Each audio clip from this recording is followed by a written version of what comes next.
Hi, welcome to this awareness series video by FIITJEE Punjabi Bagh Center. In this video today, we're going to clinically examine and understand more about FIITJEE's admission test, its objective, the content, and the ultimate impact that it makes at the end of it. इस video के जरिए से हम closely analyse करेंगे अलग अलग पहलुओं को, जिस पहलुओं को मद्देनजर रखते हुए FIITJEE टेस्ट्स जो एडमिशन टेस्ट्स होते हैं उनको डिज़ाइन किया गया है। कई बार क्या होता है कि हम एक टेस्ट को टेस्ट के नज़रिए से देखते हैं, उसको क्लासिफाई कर देते हैं, जिसके चलते हम अपना एक परसेप्शन बना लेते हैं, और जब हम क्लासिफाई करके परसेप्शन बनाते हैं, द अल्टीमेट ऑब्जेक्टिव जिस को लेके टेस्ट को बनाया गया था वो कहीं ना कहीं खत्म हो जाता है। In my last video, I had discussed how to begin a preparatory journey. In case you have not watched that video, then I would strongly recommend that you must see it before you go through this video. The reason being, if you watch that and then finally see this, you would be able to understand things better. So let us look at the objective of FIITJEE's admission test. क्या ये test सिर्फ admission के लिए है? क्या इन test के जरिए से आपका सिलेक्शन होता है FIITJEE कोचिंग प्रोग्राम में? क्या इन टेस्ट के जरिए से आपको स्कॉलरशिप या डिस्काउंट दी जाती है? क्या यही सब है? Well, this might be partially true. These are the logical outcome of appearing in the tests. But there is a larger objective. So we will try and figure out what is the larger objective. What is it that you get once you appear in FIITJEE's admission test? How can you benefit out of it? तो सवाल ये उठता है कि ये test है क्या? सबसे पहला, these are assessments. How is an assessment different from a test? An assessment tells you a lot about yourself apart from marks. A test just tells you about your marks secured in a given test. Whereas an assessment tells you a lot of things about yourself. तो सबसे पहला point ये है कि FIITJEE के जो admission test हैं, these are self-discovery tool. It helps you to discover yourself. It helps you to know yourself better, and based on which you can plan other things.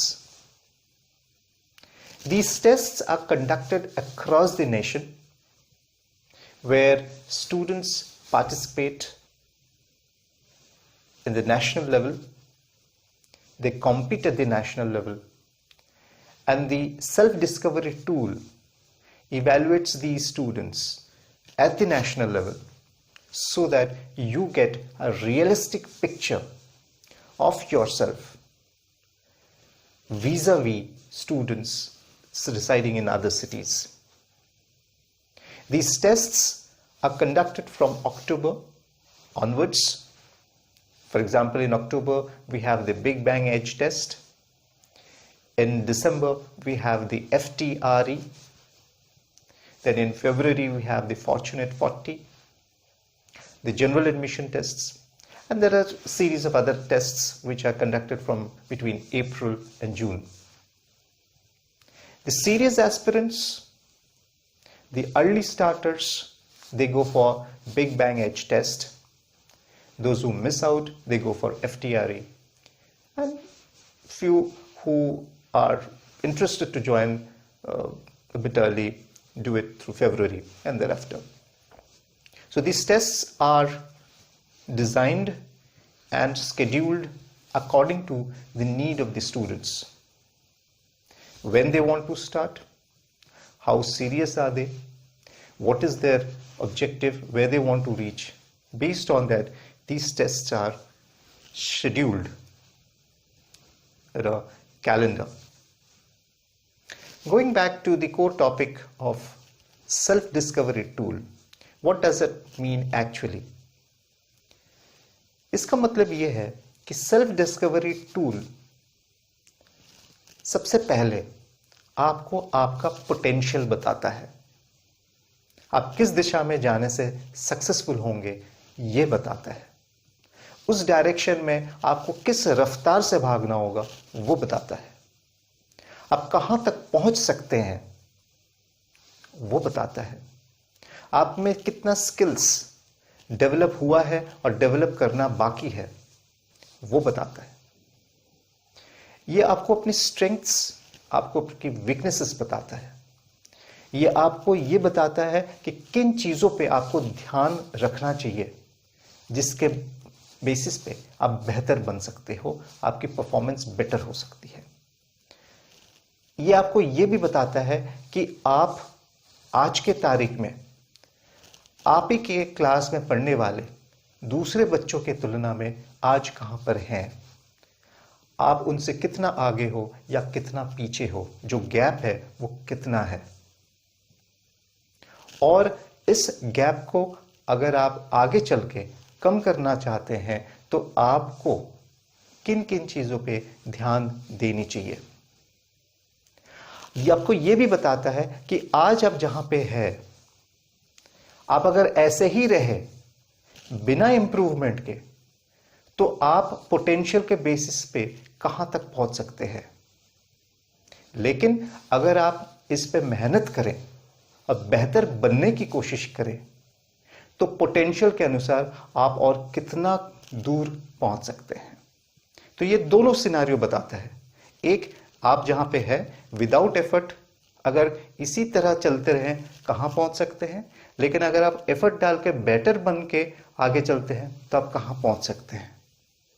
तो ये दोनों चीजें आपको पता लगेगा और ये आपको बहुत अच्छी तरीके से एनालिटिक्स के जरिए से, पिक्टोरियल रिप्रेजेंटेशन के जरिए से आपको प्रेजेंट करता है विथ फैक्ट्स, विथ डेटा। तो ये एक तरीके से आपके सामने एक सेल्फ रिफ्लेक्टिंग मिरर की तरह है। You know more about yourself. यही है the actual objective of these admission test. Now let us look at the content of these tests. जो फिटजी टेस्ट कंडक्ट कराते हैं उसके कंटेंट को समझने की कोशिश करते हैं।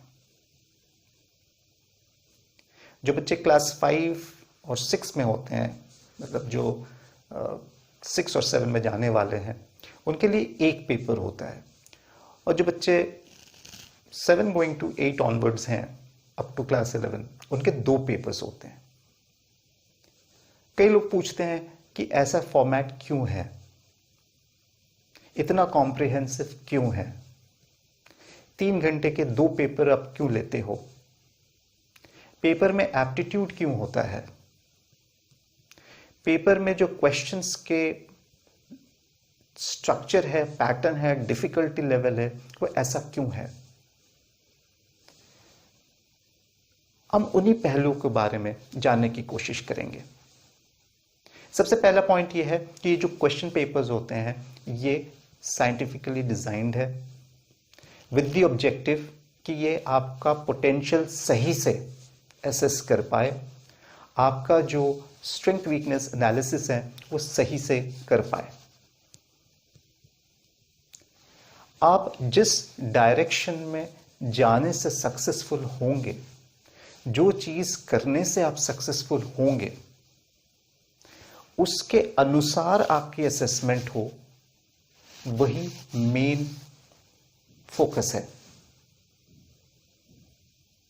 कि आप खेलना चाहते हैं टेस्ट मैच और आपको इवैल्यूएट किया जाता है आपका performance in a T20 match, तो वो असेसमेंट सही नहीं होगा। आपका एक्चुअल स्ट्रेंथ वीकनेस एनालिसिस सही से नहीं हो पाएगा, क्योंकि दोनों की फॉर्मेट अलग है। टेस्ट मैच का फॉर्मेट और T20 का फॉर्मेट अलग है। तो आप अगर टेस्ट मैच के लिए आपका सिलेक्शन किया जा रहा है तो आपका उसी फॉर्मेट में ही असेस करना जरूरी है कि आपका टेम्परामेंट, आपका प्लेइंग स्टाइल टेस्ट मैच के लिए है या नहीं है। उसी तरह जो क्वेश्चन पेपर्स हैं उसी ऑब्जेक्टिव से डिजाइन किया गया है। तो डिफिकल्टी लेवल, इसके जो मार्किंग सिस्टम है, क्वेश्चन के जो टाइप हैं, क्वेश्चन में जो चीज आपका टेस्ट किया जाता है, each of these aspects are being focused minutely. अगर आप क्वेश्चंस के पैटर्न देखेंगे तो ये पैटर्न कुछ कॉम्पिटिटिव एग्जाम्स के साथ अलाइंड है। मतलब कि स्टूडेंट जिस क्लास में पढ़ रहा है उस क्लास के कॉरस्पॉन्डिंग जो कॉम्पिटिटिव एग्जाम है, या फिर अगले 1 साल में या 2 साल में अगर कोई अपकमिंग कॉम्पिटिटिव एग्जाम है, उससे अलाइंड है। फॉर एग्जाम्पल, अगर स्टूडेंट 7, 8, 9 स्टैंडर्ड में है तो उसके सामने जो कॉरस्पॉन्डिंग एग्जाम होता है वो है साइंस ओलंपियाड या मैथमेटिक्स ओलंपियाड। तो कुछ क्वेश्चंस होंगे जो इस डायरेक्शन में अलाइंड होंगे। फिर होता है एनटीएसी, जो बच्चे क्लास 10th में अपीयर होते हैं। कुछ क्वेश्चंस होते हैं एनटीएसी से अलाइंड होते हैं। कुछ क्वेश्चंस होते हैं जो कि शायद जेई मेन, जेई एडवांस से अलाइंड होते हैं। लेकिन अगर आप ये सोच रहे हैं कि क्लास 9th में पढ़ता हो बच्चा, वो कैसे जेई मेन का क्वेश्चन अटेम्प्ट कर सकता है, उस लेवल के क्वेश्चंस अगर पूछे जाते तो वो कैसे आंसर करेगा। तो यहां पे मैं एक पॉइंट क्लियर कर दूं कि जो क्वेश्चंस होते हैं वो उसी क्लास सिलेबस से ही पूछा जाता है। फॉर एग्जाम्पल, अगर बच्चा क्लास 9th में है, उसके पास एक जेई मेन का अलाइंड क्वेश्चन होगा। क्वेश्चन 11th 12th का नहीं होगा, 9th का ही होगा। मतलब कि जेई मेन अगर 9th में कंडक्ट किया जाता तो उसका क्वेश्चन का टाइप कैसा होता, किस तरीके से वो पूछता, पूछने के तरीके में जो है इंपॉर्टेंस है क्या बच्चा उस क्वेश्चन को पढ़ के लॉजिकली सोच के क्या वो आंसर डिराइव कर पा रहा है, नहीं कर पा रहा है। This is what is assessed. फिर आप देखोगे कि हमारे पेपर में आईक्यू सेक्शन होता है, एक एप्टीट्यूड सेक्शन होता है। ये आईक्यू सेक्शन, ये एप्टीट्यूड सेक्शन का ऑब्जेक्टिव ये है कि एक बच्चे का जो थिंकिंग एबिलिटी है वो कितना डेवलप्ड है, उसको असेस किया जा सकता है। कई बार होता है कि बच्चे को शायद सब्जेक्ट नॉलेज उतना स्ट्रांग नहीं है, या फिर उसने सिलेबस अच्छे से कवर नहीं किया है, या कहीं पे लर्निंग में गैप्स रह गए हैं, समझ में आता है। लेकिन अगर किसी बच्चे का थिंकिंग प्रोसेस डेवलप्ड है, जो कि एक इनहेरेंट स्किल है, जो बच्चा बचपन से ही डेवलप करता है, logical thinking, analytical thinking, critical thinking, तो हम उन पहलुओं को असेस करते हैं कि क्या बच्चे का जो थिंकिंग है वो कितना स्ट्रांग है, कितना डेवलप्ड है। और अगर अंडर डेवलप्ड है तो कितना अंडर डेवलप्ड है, कितने कम समय में उस थिंकिंग एबिलिटी को इम्प्रूव किया जा सकता है। ये सब चीज़ जो है उस पर्टिकुलर सेक्शन से असेस किया जाता है। तो सिर्फ सब्जेक्ट नॉलेज स्ट्रांग होने से नहीं चलेगा, क्योंकि अगर किसी भी स्कूल एग्जाम, कॉम्पिटिटिव एग्जाम में अच्छा करना हो तो बच्चे का सब्जेक्ट नॉलेज के साथ साथ उसका जो थिंकिंग एबिलिटी है वो डेवलप्ड होनी चाहिए। तो कई बार ये वाला एस्पेक्ट नेग्लेक्टेड रह जाता है, लोग इन सेक्शन को ध्यान नहीं देते, वो सिर्फ सब्जेक्ट के पीछे ही भागते हैं, सब्जेक्ट नॉलेज के पीछे ही भागते हैं, जिसके चलते लास्ट में जाके जब वो देखते हैं कि गैप रह गया है तो वो रोट लर्निंग को अडॉप्ट करते हैं जिससे कि मार्क्स आ जाए। लेकिन किसी का अगर थिंकिंग डेवलप्ड है तो उसको रोट लर्निंग करने की ज़रूरत नहीं है, वो अपना डेवलप्ड थिंकिंग स्किल्स को डिप्लॉय करके किसी भी क्वेश्चन को डिराइव करके सॉल्व कर सकता है। तो ये वाला पॉइंट को हम बहुत अच्छे तरीके से बारीकी से असेस करते हैं। इसके अलावा हम क्वेश्चन पेपर में अलग अलग अप्रोचेस डिप्लॉय करते हैं, अलग अलग मार्किंग सिस्टम डिप्लॉय करते हैं, प्लस मार्क्स, माइनस मार्क्स अलग अलग डिप्लॉय करते हैं, in sync with the actual exam. Actual exam में अगर +4 -1 है, +5 -2 है, +5 -3 है, जो भी स्ट्रक्चर है हम उसको मिमिक करने की कोशिश करते हैं हमारे पेपर में. कई बार होता है कि मान लीजिए माइनस मार्किंग ज़्यादा है, बच्चे उसको ध्यान नहीं देते, अटेम्प्ट करते चले जाते हैं और at the end of it random attempt करने की वजह से उनके नेगेटिव मार्क्स ज़्यादा आ जाते हैं. तो बहुत इंपॉर्टेंट है कॉम्पिटिटिव एग्जाम में क्वेश्चन सिलेक्शन. क्या बच्चा क्वेश्चन को सही आइडेंटिफाई करके सिलेक्ट करके अटेम्प्ट किया था, नहीं किया था, ये जानना भी बहुत ज़रूरी है. कई बार क्वेश्चन पढ़ के आप तुरंत समझ जाते हो कि नहीं, ये मुझे अटेम्प्ट नहीं करना है. तो ये डिसीजन मेकिंग एबिलिटी जो है ये भी असेस करना ज़रूरी है, क्योंकि कॉम्पिटिटिव एग्ज़ाम्स अधिकतर देखा गया है हाई स्कोरिंग एग्ज़ाम्स नहीं है. अगर जेई मेन या जेई एडवांस को भी देखेंगे तो ये हाई स्कोरिंग एग्ज़ाम्स है ही नहीं. The average cut off ranges anywhere between 28 to 32%, which means even if you can score anywhere around 35%, you can get selected, right? तो क्यों ऐसा होता है? इसीलिए होता है क्योंकि बच्चे जो है रैंडम अटेम्प्ट्स करते हैं, उनके नेगेटिव मार्क्स ज़्यादा आ जाते हैं. So question selection is a very important aspect of doing well in any exam.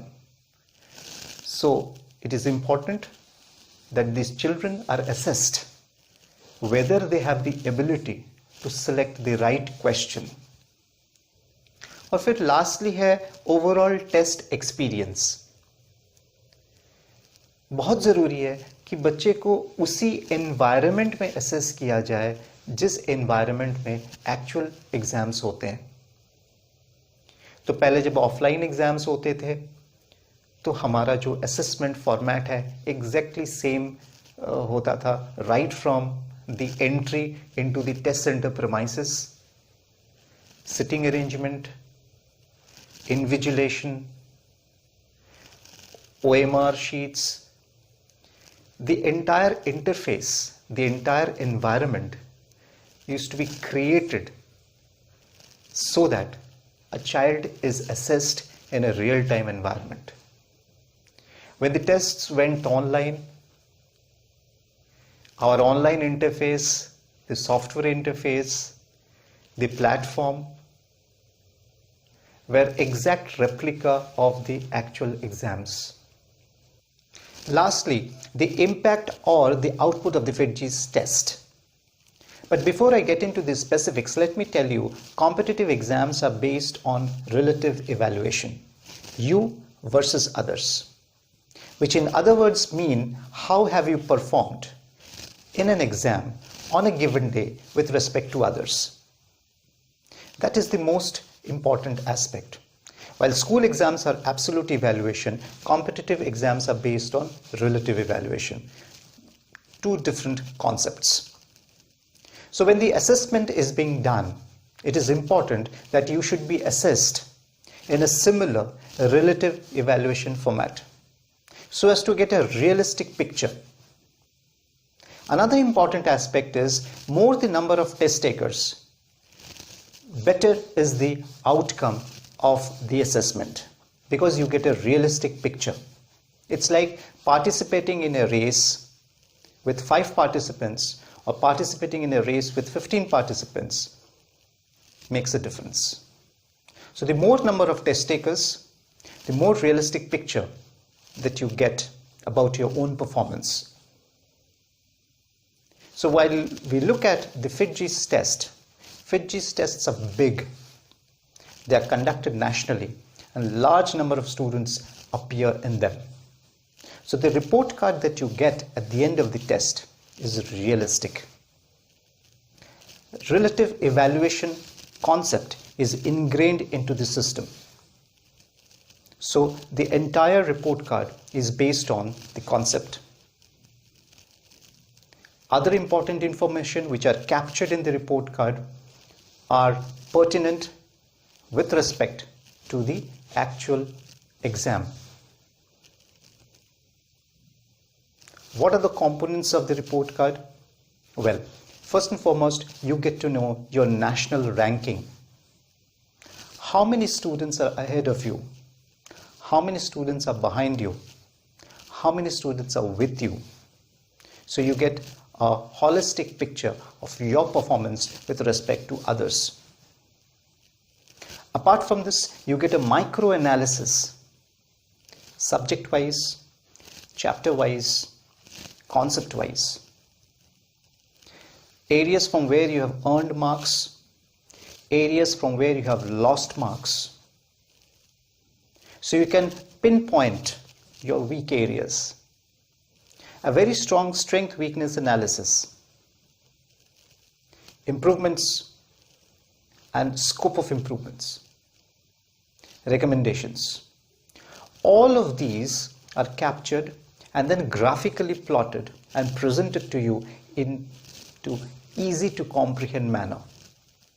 So the idea is, when you go through the report card, you get a clear picture as to where you are, what you need to do, where you can reach, how you can reach. At the end of it, you also get something called rank potential index.